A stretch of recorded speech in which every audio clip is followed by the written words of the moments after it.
بسم اللہ الرحمن الرحیم۔ اللہ پاک کے نام سے شروع جو بڑا مہربان نہایت رحم کرنے والا ہے۔ ان اللہ وملائکتہ یصلون علی النبی یا ایہا الذین آمنوا صلوا علیہ وسلموا تسلیما۔ اللہم صل علی سیدنا و مولانا محمد وعلی آلہ وسلم صلاۃ و سلام علیک یا رسول اللہ صلی اللہ تعالی علیہ وسلم۔ پہلے تو نبی کریم صلی اللہ تعالی علیہ وسلم کی بارگاہ بقدس پناہ میں جو ہم نے درود پاک کی ڈالیں نچھاور کی، اس کی فضیلت سننے چلتے ہیں۔ سرکار والا تبارد و عالم کے مالک و مختار صلی اللہ تعالی علیہ وآلہ وسلم کا فرمان رحمت نشان ہے، اے لوگو، بے شک بروز قیامت اس کی دہشتوں اور حساب کتاب سے جلد نجات پانے والا شخص وہ ہوگا جس نے تم میں سے مجھ پر دنیا کے اندر باکثرت درود شریف پڑھے ہوں گے۔ صلی اللہ تعالی علیہ وآلہ وسلم درود پاک پڑھتے رہیے۔ درود پاک کی بہت فضیلت ہے۔ ہم نے کچھ دن پہلے صدقے کے متعلق آپ کی خدمت میں چند کلمات پڑھنے کا شرف حاصل کیا تھا، اور آج پھر صدقے کے متعلق بیان ہوگا۔ اللہ پاک ہمارے سب کے لبوں پر کلمہ حق جاری فرمائے۔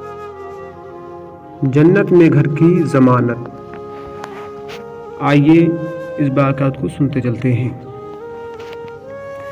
ایک شخص خراسان سے بصرہ آیا اور اس نے مشہور ولی اللہ حضرت سیدنا حبیب ازمی رحمۃ اللہ تعالی علیہ کے پاس 10,000 درہم بطور امانت رکھے اور کہا کہ آپ میرے لیے بصرہ میں ایک گھر خریدیں تاکہ جب میں مکہ سے واپس آؤں تو اس گھر میں رہ سکوں۔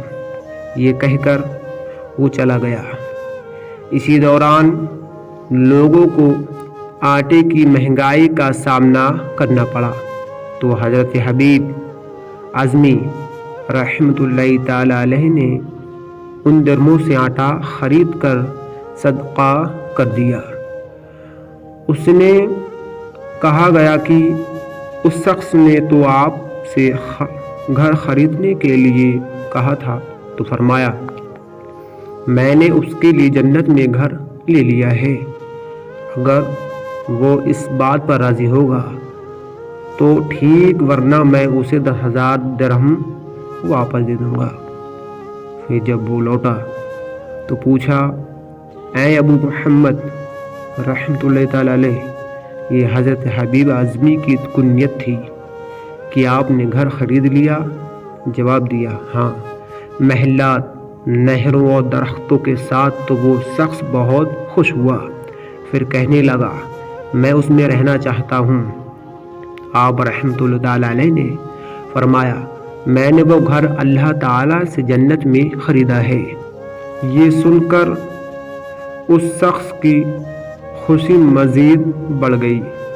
اس کی بیوی بولی، ان سے کہو کہ اپنی ضمانت کی ایک دستاویز لکھ دے۔ بسم اللہ الرحمن الرحیم۔ جو گھر حبیب ازمی نے محلات، نہروں اور درختوں سمیت 10,000 درہم میں اللہ تعالی سے فلاں بن فلاں کے لیے جنت میں خریدا ہے، یہ اس کی دستاویز ہے۔ اب اللہ عز و جل کے ذمہ کرم پر ہے کہ وہ حبیب ازمی کی ضمانت کو پورا فرما دے۔ کچھ عرصے بعد اس شخص کا انتقال ہو گیا۔ اس نے یہ وصیت کی تھی کہ کہ میرے کفن میں یہ رقاع ڈال دینا۔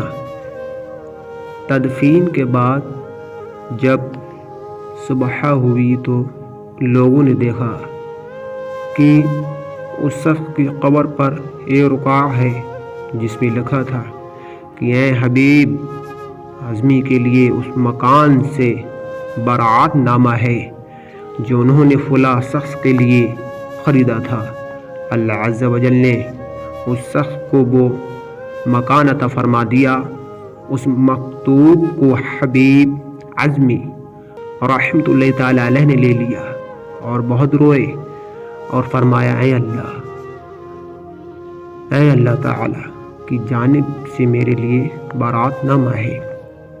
یاد رہے کہ بیان کردہ حکایت میں اللہ عز و جل کے ولی حضرت سیدنا حبیب اعظمی رحمت اللہ علیہ کا امانت کو استعمال کر لینا اور دوسروں لوگوں پر صدقہ کر دینا اولیاء اللہ خاص حالات اور تصرفات کے واقعات میں سے ایک واقعہ ہے، ورنہ ہر ایک شخص کو شرعاً اس بات کی اجازت نہیں کہ کسی کی امانت کو اپنے استعمال میں لے آئے یا دوسروں لوگوں پر خرچ کر دے۔ یہ بھی مثال توکل اور لاجواب صدقہ ہے۔ اسی طرح حضرت سیدنا عائشہ صدیقہ رضی اللہ تعالی عنہ سے مروی ہے کہ ایک مسکین نے آپ سے سوال کیا جبکہ آپ رضی اللہ تعالی عنہ نے روزے سے تھیں اور گھر میں سوائے ایک روٹی کے کچھ نہ تھا۔ آپ نے اپنی باندی سے فرمایا اسے وہ روٹی دے دو، تو باندی نے کہا آپ کی افطاری کے لیے اس کے سوا کچھ نہیں۔ سیدنا عائشہ رضی اللہ تعالی عنہا نے فرمایا اسے وہ روٹی دے دو۔ باندی کہتی ہے میں نے وہ روٹی اسے دے دی۔ ابھی شام نہیں ہوئی تھی کہ اہل بیت نے یا کسی اور شخص نے جو ہدیہ دیا کرتا تھا آپ رضی اللہ تعالیٰ عنہ کو بطور ہدیہ ایک بکری بھجوائی۔ لانے والا اس شخص گوشت کو کپڑے میں ڈھانپے ہوئے لے کر آیا، یعنی بکری کا گوشت بھجوایا۔ آپ رضی اللہ تعالیٰ عنہ نے خادمہ کو بلا کر فرمایا لے اس میں سے کھاؤ، یہ تمہاری اس روٹی سے بہتر ہے۔ یہ تھا اللہ والوں کا طرز عمل کہ جو کچھ بھی ہوتا صدقہ کر دیتے۔ یہ وہی وجہ ہے کہ اللہ عز و جل نے ان کے توکل کے سبب انہیں بہتر سے بہتر بدلہ عطا فرمایا ہے، جیسا کہ اپنے دور کے ابدال حضرت سیدنا ابو جعفر بن خطاب رحمۃ اللہ تعالی علیہ فرماتے ہیں میرے دروازے پر ایک سائل مانگنے والے نے صدا لگائی۔ میں نے جوزائے محترمہ سے پوچھا تمہارے پاس کچھ ہے؟ جواب ملا 4 انڈے ہیں۔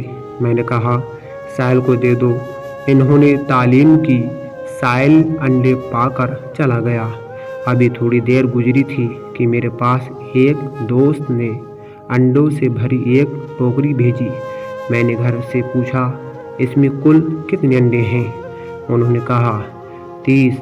میں نے کہا تم نے تو فقیر کو 4 انڈے دیے تھے، یہ 30 کس حساب سے آئے ہیں؟ کہنے لگی 30 انڈے سالم ہیں اور 10 ٹوٹے ہوئے۔ حضرت سیدنا شیخ علامہ یافعی یمنی رحمۃ اللہ علیہ فرماتے ہیں بعض حضرات اس حکایت کو متعلق یہ بیان کرتے ہیں کہ سائل کو جو انڈے دیے گئے تھے ان میں سے 3 سالم اور 1 ٹوٹا ہوا تھا۔